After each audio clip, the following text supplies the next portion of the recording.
We're speaking with Guy Milliere, who has recently relocated his writing enterprise from France. You have this book. Yes. Would you hold it up, please? What is the book? What's the premise? It's called Twilight of Our Europe, Europe's Submission to Islam and Muslim Anti-Semitism, and it's a book mostly made of articles I wrote for the Gatestone Institute in New York, and most of the articles are about the huge change happening in Europe now, and the rise of Muslim anti-Semitism, the rise of Islam in Europe, and the fact that most politicians and journalists in Europe want to be blind to what's happening, and they want to say Islam is just a religion of peace, brotherhood, fraternity, and everything will be fine with Islam.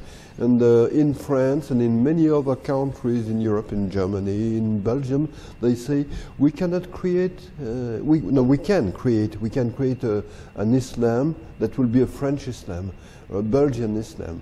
It's really preposterous because all the Muslims in Europe watch Arab Muslim channels and receive their information from these channels. And if you know Islam, you know that for Islam there is only one Muslim community called the Ummah. And so you belong to the Ummah, and you cannot have a difference between Islam in France, Islam in Belgium, and Islam in Egypt or elsewhere. It's the same Islam. If you want to be a good Muslim, you have to read the Quran, you have to obey to the Hadith, and you cannot create a different Islam. Islam doesn't stop at the borders of France, for example, and becomes different when you cross the borders of France. So it's really a way to submit to Islam. They want to act as dhimmi. And my friend Batier did write excellent books about dhimmi. And I could say that most journalists and politicians in Europe are dhimmi now. If you speak of the record with them, they will say, yes, we have big problems with Islam. But when they are in front of a microphone, they will say, no, we have no problem. Muslims are very nice people. So they speak differently when they are off the record and when they are in front of a microphone. And I don't like it because it shows that they are cowards, according to me. They are afraid to have big troubles, and they want to avoid troubles. So in order to avoid troubles, they submit. And for example, in France, you have now 572 no-go zones. It's places where the police don't go in, and even doctors are afraid to go in. And, ambulances? Yes. Exactly. How about fire trucks? Sometimes people in these areas call fire trucks in order to throw cocktail Molotovs on them. It's fun for these people, and so even firemen are afraid to go there.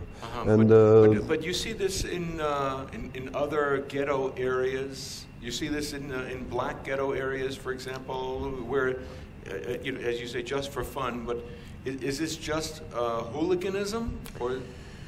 It's not only that. I could say that these zones could be called Sharia zones, in fact, because these zones belong, politically speaking, to gangs selling drugs, like in American ghettos, and but they also belong to radical imams. But do they accept the rule of the country, of the nation? No, not really. The people who live there, the people who rule there, despise the West, despise European governments, and hate Western politicians in general. So they define themselves as Muslims mostly, and so they want to fight for Islam. And when you speak with them, they say one day Islam will rule Europe. It will come little by little, but one day Islam will rule Europe, and we have the right to say that. And sometimes they say we are French, but France will become a Muslim country. And so you will be the minority, and you have to pay attention to what you are saying and to what you are doing, because we shall rule the country one day, and when we shall rule the country, we shall be very harsh with people like you. Mm-hmm. But even neo-Nazis say this, but they're only a small minority. How yes, formidable is the notion of Islamism? Islamism is rising very, very fast, and I think that it's coming from the leftist education. Leftists have a very strong role in education, and when you read textbooks that are given in high schools, you see that European civilization is treated as something bad. You have chapters. I could see that in the textbooks my daughters use, because I have an older daughter and a younger daughter. And in these textbooks, Christianity is described as oppression, destruction. Inquisition, for example, is the object of the topic of chapters, entire chapters. But when they speak about Islam, they speak about the golden age of Islam, the wonders that did exist at the time when Spain was Islamic, etc. So you're supposed to say Christianity was very bad, but Islam is very good. And after that, they speak about colonialism, and they say colonialism destroyed countries, was bad with people, was racist. And so if you are coming from a Muslim country, for example, and if you read these textbooks, you can think Christianity is bad, Islam is very good, and Europeans were bad because they were colonialists. And you cannot love Europe, you cannot love the West if you read these books. You can only hate the West and think, maybe my roots are elsewhere. I was born a Muslim, I have to be a Muslim, I have to reject Christianity, and I have to reject the West. Perhaps this problem is unique, however, to France or to... No, it exists in every European country, and you see that the problem... But not North America, does it? No, it can happen here. You have to be very, very careful. You have much less Muslims here, but Islam is growing in North America. In influence? Yes. And you have organizations who are working in it. Such as? CARE, for example, the Council on American Islamic Relations, and they are kind of lobbies, and they want to intimidate people to say, you criticize Islam, you're bad, you're a racist. And if you accept this language, you start to submit. And when you start to submit, you're ready to accept more. And for example, you're ready to accept textbooks in which it will be said Islam is a religion of peace, and Islam was wonderful. Islam had a golden age, and during the golden age of Islam, everything was so fine that you would love to live in a kind of new golden age of Islam. Organizations such as the Muslim Public Affairs Council, the Islamic Society of North America, they claim to be promoting equality for Muslims and fighting Islamophobia. Yes. Do you feel that that's their main function? No, I don't think so. I think that they use the word Islamophobia in order to hide that they don't want anyone to criticize Islam or to speak about the past of Islam. If you look at the past of Islam, you have to see that it has been very violent. Islam was a religion of war, and it has been a religion of war until the end of the Ottoman Empire.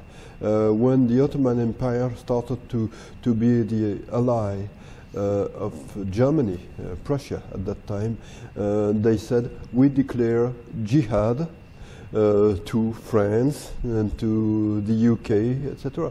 They used the word jihad.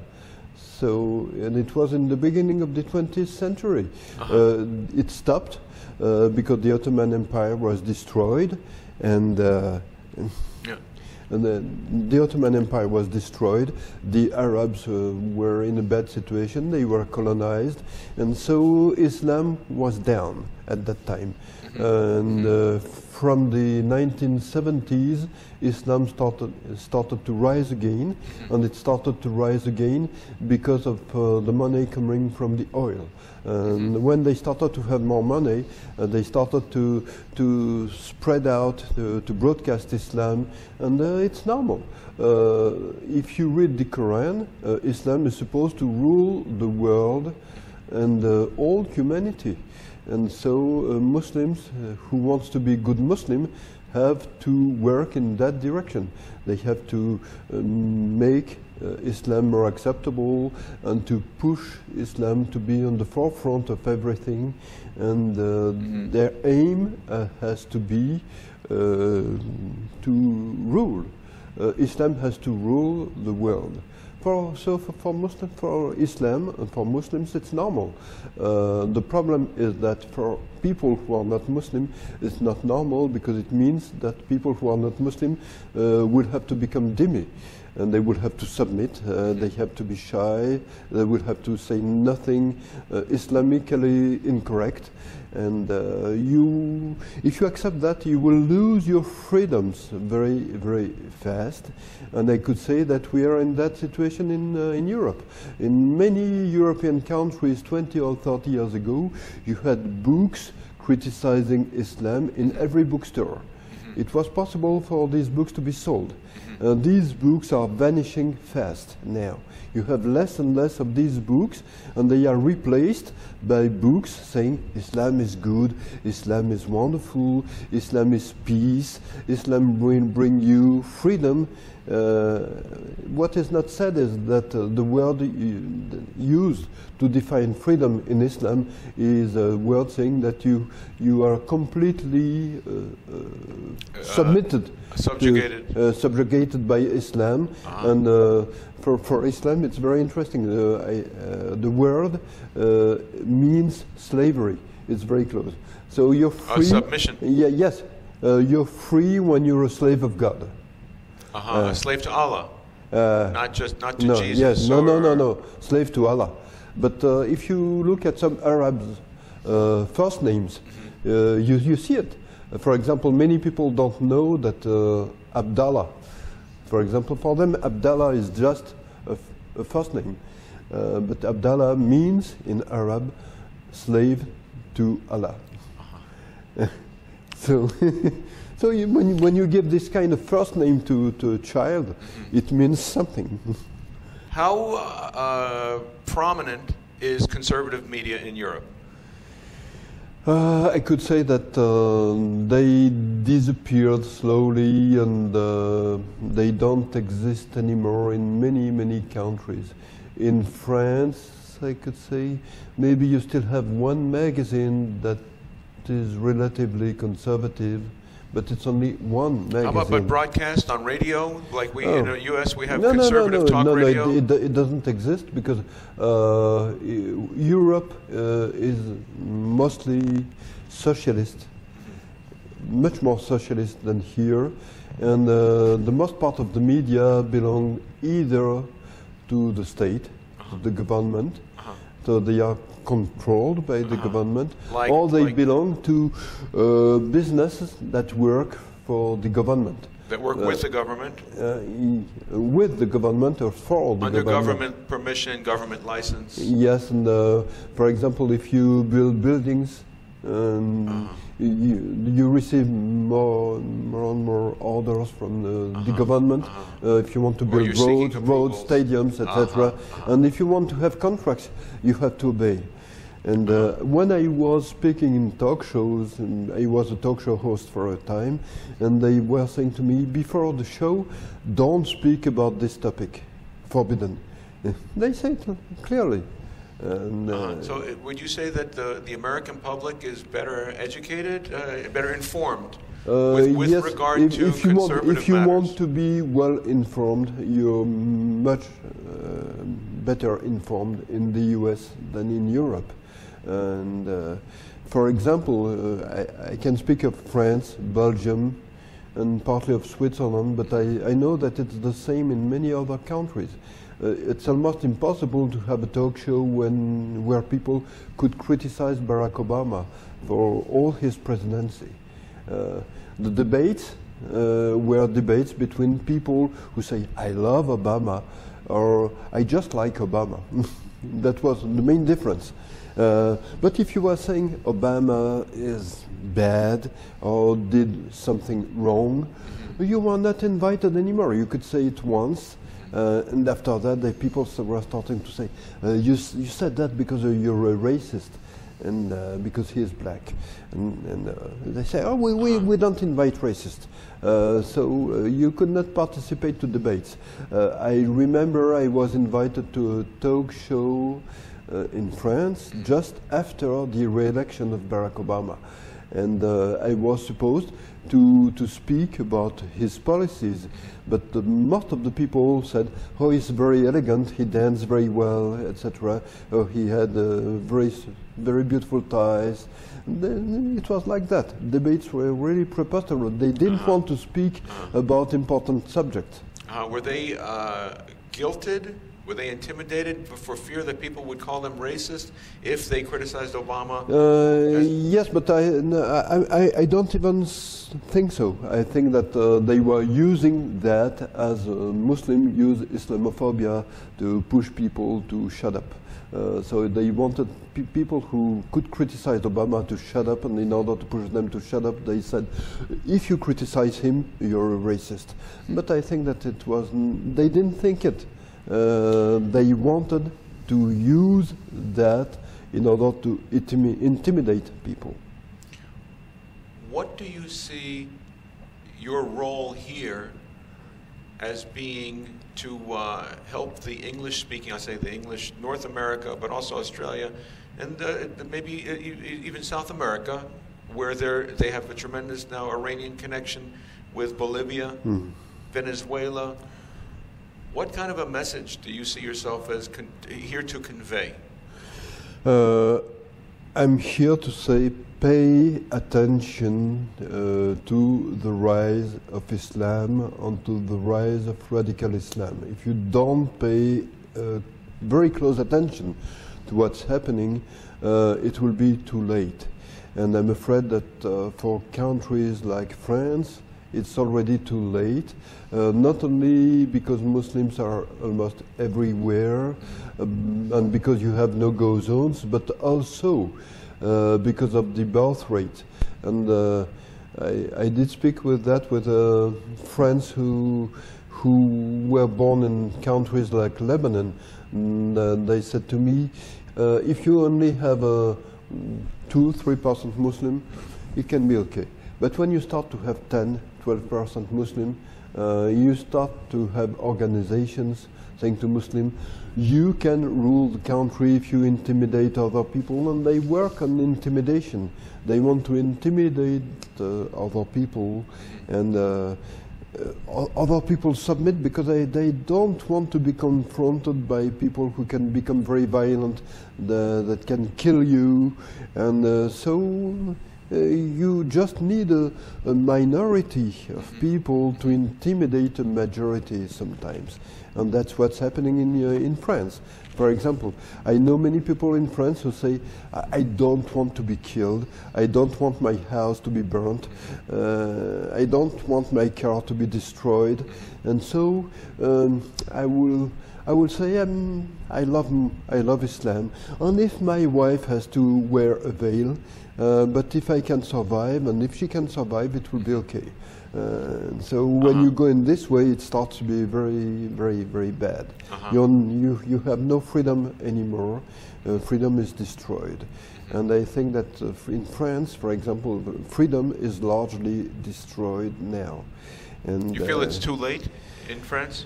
I'm afraid to say yes, because when you have 572 no-go zones, and when you know that the people in these no-go zones are ready to make riots, and that the government is know that riots can happen, and that the government behave, knowing that, and that if you speak with politicians, they could say to you, it would be possible to take control again of these no-go zones, but we would have to use the army, and it could be something like a civil war.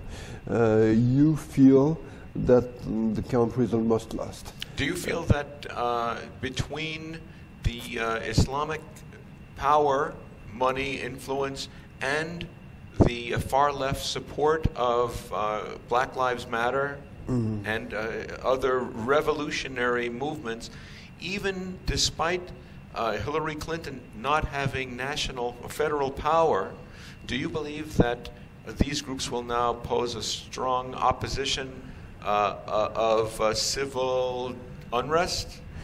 I could see that during the Obama years, situation became worse and worse. You had riots in several cities.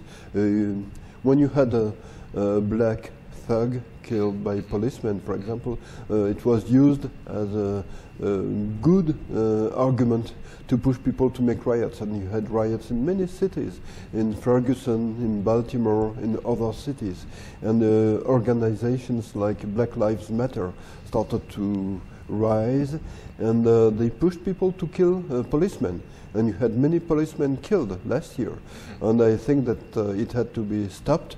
And I'm afraid that if Hillary Clinton had been elected, it would have become worse. So I was very scared by the evolution, because the evolution in France was fast. And I could see that in other countries. In Belgium, for example, Brussels was not the city that it is now 20 years ago.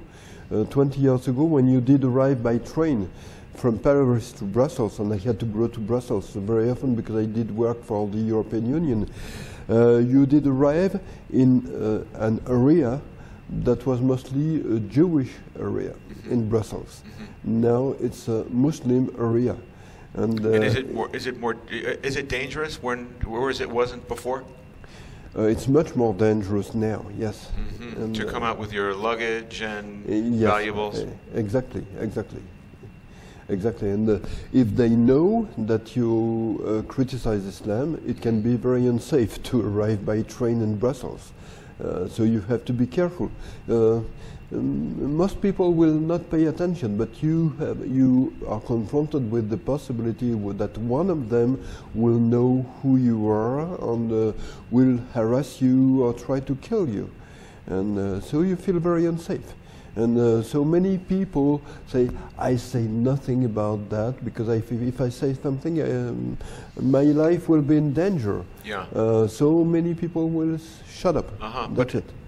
Is the U.S. situation not similar, where we have Newark, New Jersey, or St. Louis, where transportation hubs are in, as they say in Europe, dodgy neighborhoods, dodgy areas where it's risky, but we've just become desensitized to the crime because it's politically incorrect to mention it, because they happen to be black and Hispanic areas, or even Muslim in Detroit, let's say. Yes.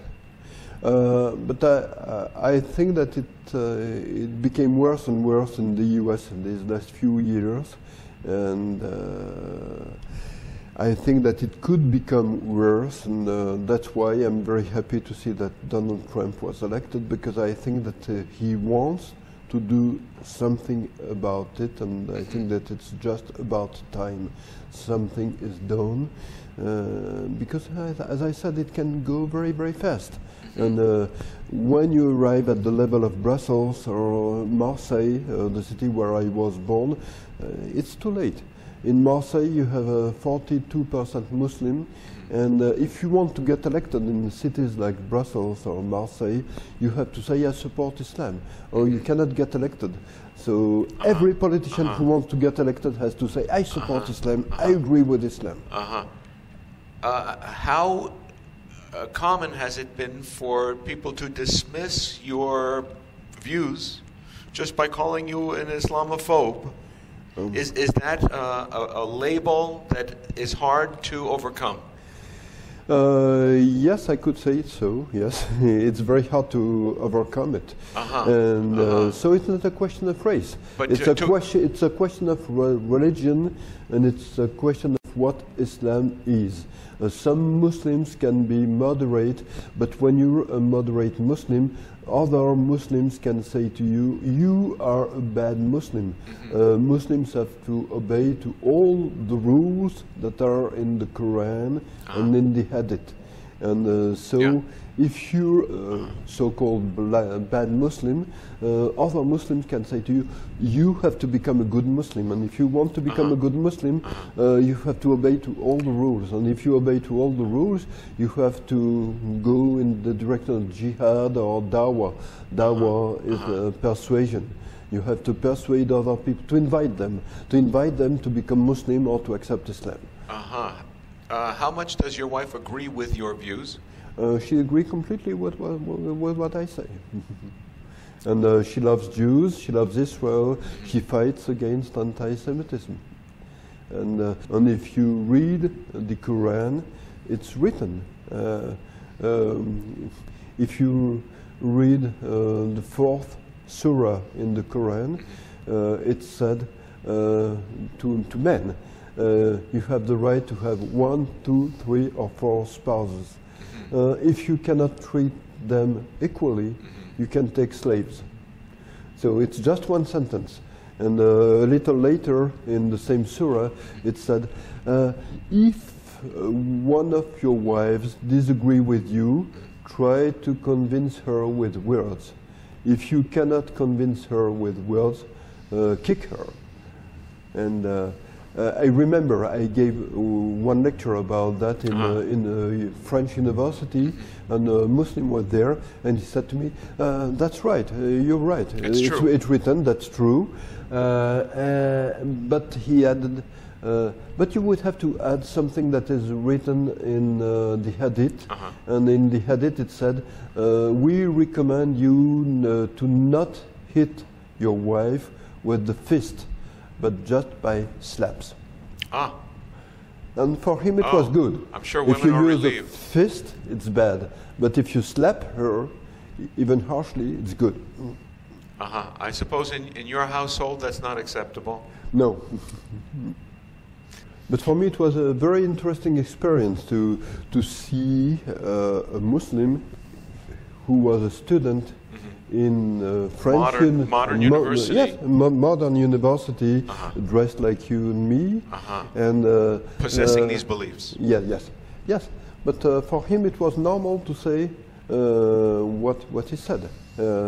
If you slap a woman, it's normal.